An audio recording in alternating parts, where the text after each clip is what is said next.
بسم الله الرحمن الرحيم. عن انس بن مالك رضي الله عنه قال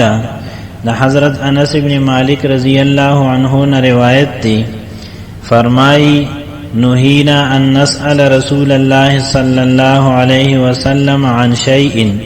مونږ د دین منع کړی شو چې د رسول الله صلی الله علیه وسلم نه سوال کو د یوسیس په باره کې فکان یعجبنا ان یجیء الرجل من اهل البادیه العاقل نو په مونږ باندې وخت لګیده دا خبره چې راشي او سړی د باندې نه او هغه سمجدار او عاقل او پوی انسان وي فیسألوه نو هغه سوالو کې د رسول الله صلی الله علیه وسلم نه ونحن نسمع او مونږ یې وورو فجاء رجل من اهل البادیه نو یو سړی راغی د باندې د خلقنا فقال وی یا محمد اے محمد صلی الله علیه وسلم اتانا رسولك فزعم لنا انك تزعم ان الله ارسلك ستا قاصد او استاذ مونږ تراغه او مونږ ته دا بیان کو چې ته دا داوا کې چې الله پاک ته خپل پیغمبر را لېږلی قال صدق نو رسول الله صلی الله علیه وسلم وتو فرمایل دغه قاصد او استازی رښتیا ویل دي قال نو دغه سړی وی فمن خلق السماء اسمان چا پیدا کړی دی قال الله نو رسول الله صلی الله علیه وسلم وتو فرمایل الله پاک پیدا کړی دی قال فمن خلق الارض اغسړی وی زمکه چا پیدا کړی ده قال الله رسول الله صلی الله علیه وسلم فرمایل الله پاک قال فمن نصب هذه الجبال وجعل فيها ما جعل نو هغه سړی وی دا غرونه چا ادرولی دی او پدې کې چې سدینو هغه پکې چا پیدا کړی دي قال الله وته فرمایل الله پاک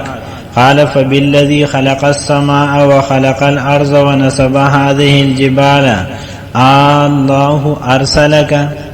نو هغه سړی وی ستاره قسم وی په هغه ذات باندې چې اسمانه پیدا کړی دي زمکه پیدا کړی او دا غرونه ادرولی دي آیا الله پاک تخپل پیغمبر را لېږلی قال نعم رسول الله صلی الله علیه وسلم وتو فرمایل او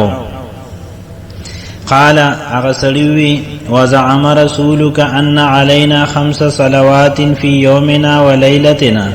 او ستا هغه قاصد مونږ ته دا بیان کړل چې په مونږ باندې 5 منځونه دي زمونږ په شپه او ورځ کې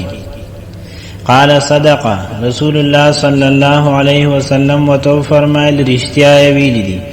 قال فبالذي ارسلك الله امرك بهذا ناغه سړی وی ستاره په هغه ذات قسمی چې ته خپل پیغمبر را لېږلی آیا الله پاک تا ته دې امر کړی دی قال نعم رسول الله صلی الله علیه وسلم وتو فرمایل او قال هغه سړی وی وزعم رسولك ان علينا زکاة فی اموالنا او استا استازی او قاصد مونږ ته دا هم بیان کړو چې په مونږ باندې به زکات وی زمونږ په مالونو کې قال صدقه دا الله پیغمبر وته فرمایل رښتیا ویل دي قال فبالذي ارسلك الله امرك بهذا ناغه سړی وی ستاره قسم وی په هغه ذات باندې چې تیرا لېګلی آیا الله پاک تا ته دې امر کړی دی قال نعم رسول الله صلی الله علیه وسلم وتو فرمایل او قال وزعم رسولك ان علينا صوم شهر رمضان في سنتنا هغه سړی وستا استازی او قاصد مونږ ته دا هم بیان کړی دي چې په مونږ باندې بعد رمضان د میاشتې روزي نیول وی په یو کال کې قال صدق رسول الله صلی الله علیه وسلم فرمایل رښتیا ویل دي قال فبالذي ارسلك الله امرك بهذا ناغه سړی وی ستاره قسم وی په هغه ذات باندې چې تیرا لېږلی آیا الله پاک تا ته دې امر کړی دی قال نعم نو رسول الله صلی الله علیه وسلم فرمایل او قال وزعم رسولك ان علينا حج البيت من استطاع الیه سبیلا او استا قاصد او استاذ مونږ ته دا هم بیان کړی دی چې په مونږ باندې د بیت الله شریف حج دا لازم وي په هغه چا باندې چې هغه طاقت لري بیت الله شریف ته د لارې یعنی خرچم وسري او سورلیم وسري. قال صدق، نو رسول الله صلی الله علیه وسلم وته فرمایل رښتیا ویلی دي. قال ثم ولا، راوی فرمایي چې ثم ولا بیا هغه سړی واپس شو. قال او وی والذي بعثك بالحق، قسم می دی په هغه ذات باندې چې ته د حق سره را لېږلی، لا ازيد عليهن ولا انقص منهن، زب په دې باندې نه زیاتې کوما او نه بد دینه سکموم. فقال النبي صلى الله عليه وسلم لئن صدق ليدخلن الجنة، نو رسول الله صلی الله علیه وسلم فرمایل کده رښتیا ویلی او په خپل خبره کې رښتینی وي چې زب په نس زیاتوم نه کموم، نو دی به خامخا جنت ته داخلي. په دې حدیث مبارک کې اول کې د سوال ممانعت راغلی دی. په دې کې اشاره ده د قرآن پاک دی آیت ته چې یا ایها الذین آمنوا لا تسألوا عن اشیاء ان تبد لكم تسؤکم، اے مومنانو تاسو د هغې څیزونو په باره کې سوال مه کوئ که هغه تاسو ته ښکاره کړي شي نو تاسو به خفه کی. اصل کې خبره داسې ده چې نوی نوی سوالونه کول دا د انسان فطرت دی،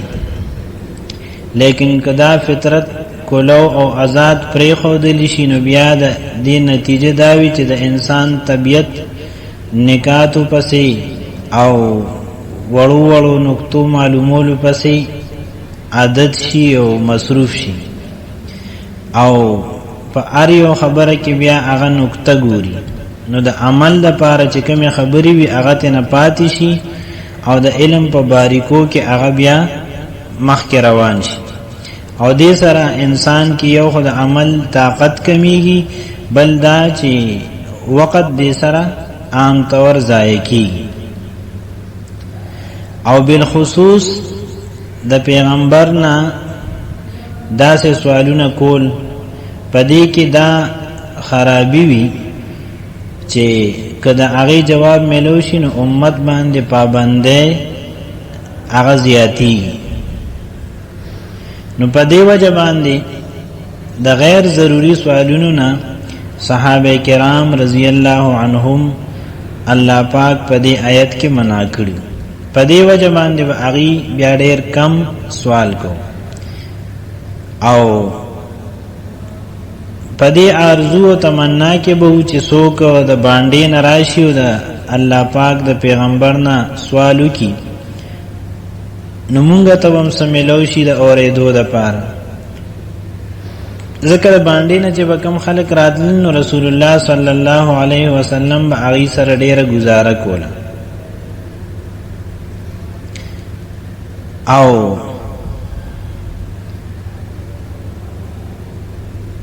د حضرت انس رضی الله عنه نه پدې کې یو بل روایت مروي دی، نو پاغې کې صراحت سره دا ذکر شوی دی چې د باندې خلک چې نو هغې ډېر زړورو چې څه به په زړه نو حقه به د هغې پوښتنه به کوله د رسول الله صلی الله علیه وسلم نه.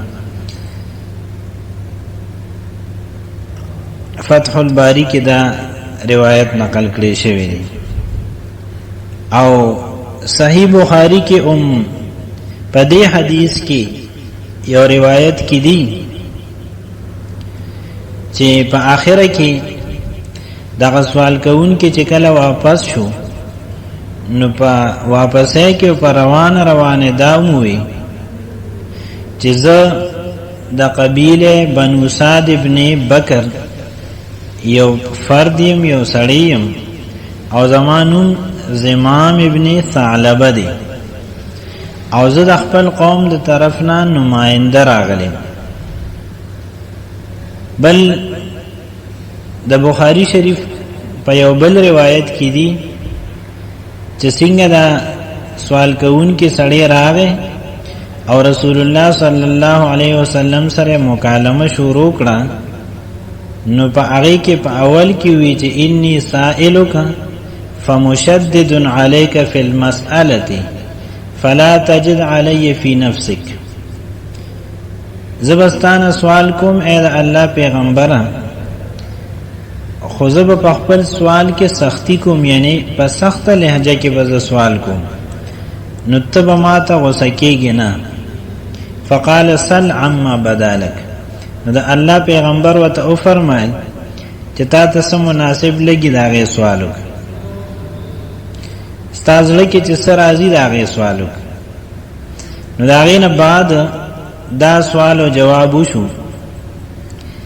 بیا دغه سوال کوونکی په آخره کې چې روان شو نو قسم یې وخوړ او وی چې لا ازید علیهن ولا انقص منهن، په دې خبرو کې وزن زیاتې کوم نه به پکې کمی کوم. د دې یو مطلب دا دی چې تاسو ماته دا کوم تعلیم او هدایت راکړئ نو د دې به اتباع کوم او د خپل طبیعت په وجه باندې به په دې کې زیاتی او کمی نه کوم. او دویم مطلب د دې دا هم کی دی شي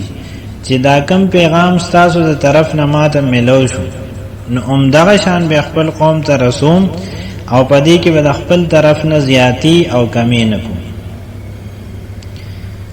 او یو بل روایت کې دا هم دی چې کله بیا دی خپل قوم ته ورسېدل نو ډیر جوش سره او جذبې سره د دې تبلیغ شروع او د بت پرسته خلاف کولو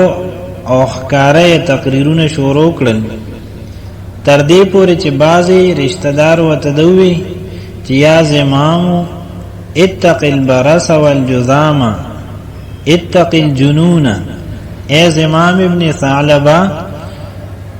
دا برگی مرض نه او یریگا، او همدغه شان د جزام او پمن مرض نه او یریگا، او د جنون او لیونتوب نه او یریگا چې ته دی بوتانو پس داسې بد وې نو تا ته بس تکلیف ورسی. او الله پاک د دې په تبلیغ کې دومره برکت واچو چې د سحر په وخت کې کوم خلکو دی دا دمکی ورکوله چې بوتان به ته تکلیف ورسی او دا کار مکوه. نو د ماښام په وخت کې هغه ټول خلق د بت پرستۍ نه بیزار شو او د توحید او د الله پاک د وحدانیت او د یووالي قائل شو. او په ټوله قبیله کې یو کس هم داسې پاتې نشو چې هغه مؤمن نو، یعنی د قبیله هر یو فرد د دې په برکت ایمان قبول کړ. وآخر دعوانا ان الحمد لله رب العالمين.